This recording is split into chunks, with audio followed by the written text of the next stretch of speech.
Pripyat. A shell of a city, frozen in time. The air is heavy here. Silence hangs thick, broken only by the creak of rusted swings and the whisper of the wind through shattered windows. This is not just a ghost town. This is a graveyard of memories. Pripyat stands as a chilling testament to the devastating power of nuclear disaster. It's a stark reminder of the human cost of progress. But more than that, it's a breeding ground for the unexplained. For the shadows that linger long after the lights have gone out. For the echoes of fear that refuse to die. Before the disaster, Pripyat was a beacon of Soviet progress. Built in 1970, it was a model city. It boasted modern apartments, schools, a hospital. It had everything a citizen could need, including a bustling amusement park. The citizens of Pripyat were proud. They were building a future. They were living the Soviet dream. Little did they know that their dream would soon become a nightmare, that their city of progress would become a symbol of devastation. April 26, 1986. A day that would forever alter the course of history. A date etched in history, remembered for the disaster that unfolded. The Chernobyl nuclear power plant, located just a few kilometers from the town of Pripyat, suffered a catastrophic meltdown. The explosion was a result of a failed safety test, leading to a chain reaction that spiraled out of control. The explosion ripped through the night, spewing deadly radiation into the atmosphere. The force of the blast was so immense that it blew the roof off the reactor, releasing a cloud of radioactive particles that would travel across Europe. The residents of Pripyat, a town built to house the plant's workers and their families, had no idea of the invisible killer in their midst. Life continued as usual, with children playing in the parks and families enjoying their evening meals. They went about their day, unaware that they were breathing in poison. The air was thick with radiation, yet there were no immediate signs of danger. The silent threat loomed over them, unseen and unfelt. It wasn't until 36 hours later that the evacuation order came. By then, the radiation levels had soared, and the authorities had no choice but to act. The residents were hurriedly informed, and chaos ensued as they scrambled to leave. They were told it was temporary, that they would return home soon. With only a few belongings in hand, they boarded buses, leaving behind their homes, their memories, and their sense of normalcy. They left, leaving behind their lives, their dreams, and perhaps something more. The homes they had built, the possessions they had cherished, all abandoned in a matter of hours. Something sinister that would forever haunt the empty streets of Pripyat. The town, once vibrant and full of life, now stands as a ghostly reminder of the disaster. Overgrown and deserted, it is a chilling testament to the day the world changed. Today, Pripyat is a ghost town in the truest sense. Once a bustling city, it now stands frozen in time, a haunting reminder of the past. The streets, once filled with the sounds of life, are now eerily silent, echoing only the whispers of the wind. Buildings stand empty, reclaimed by nature. Trees and plants have taken over, weaving through the cracks and crevices of decaying structures. The once vibrant homes and offices are now mere skeletons, slowly being consumed by the relentless march of time. The Ferris wheel creaks in the wind, a cruel reminder of the laughter it once brought. This silent sentinel stands as a monument to the joy and innocence that were abruptly taken away. Its rusted frame groans under the weight of memories, each turn of the wheel a ghostly echo of the past.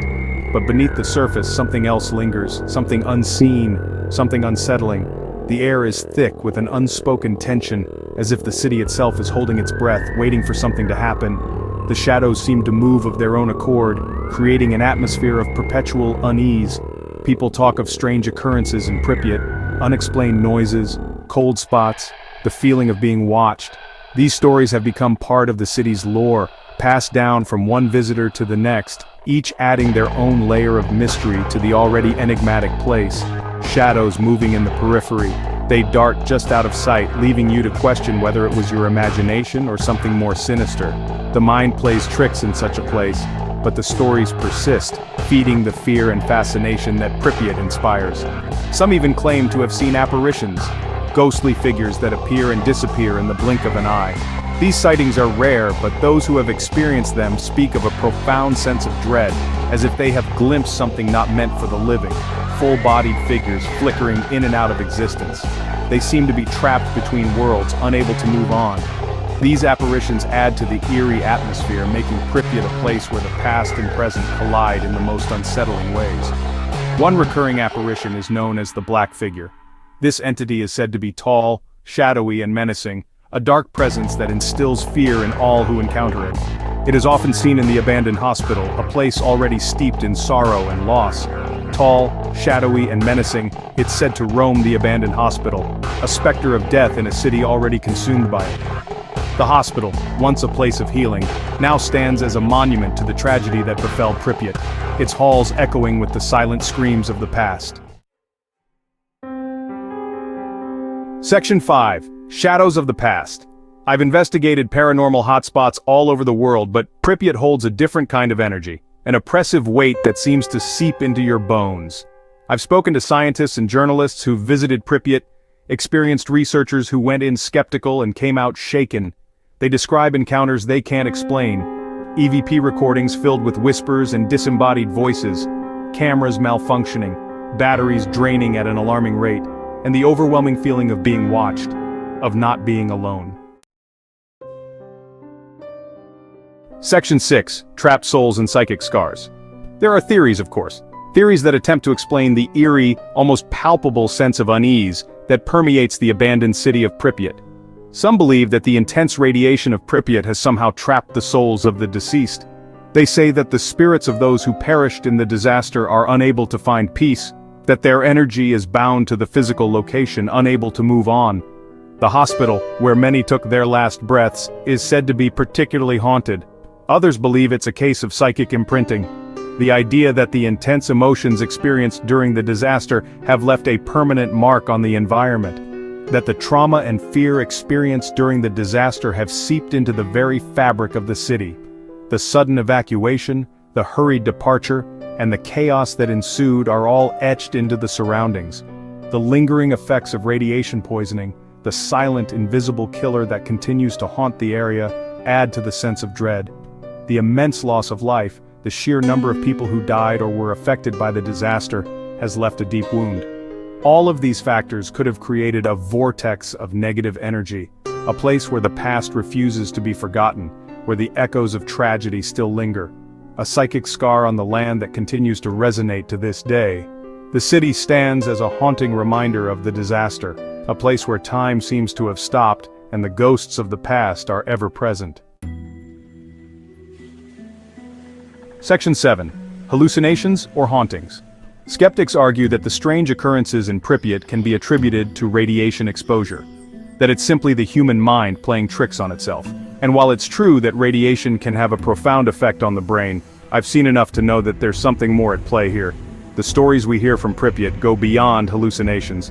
They speak of intelligent entities, of residual energy that seems to interact with the living. These are not just figments of the imagination. These are echoes of fear, of trauma, of lives tragically cut short. Section 8. Pripyat, a paranormal paradox. Pripyat stands as a chilling paradox, a monument to human achievement and a stark reminder of our capacity for destruction. It is a place where the veil between the living and the dead seems thin, where the echoes of the past whisper on the wind. Is Pripyat truly haunted? The evidence is compelling, the stories chilling, but the truth, as always, remains elusive. Section 9. The truth remains. The city of Pripyat serves as a chilling reminder of the power of the unseen. Whether it be the invisible force of radiation or the potential for spectral energy, there's no denying that Pripyat is a place where the lines between the physical and the metaphysical blur. It's a place that continues to fascinate and frighten in equal measure. And it's a place that forces us to ask the question, what happens when we die? What do you believe?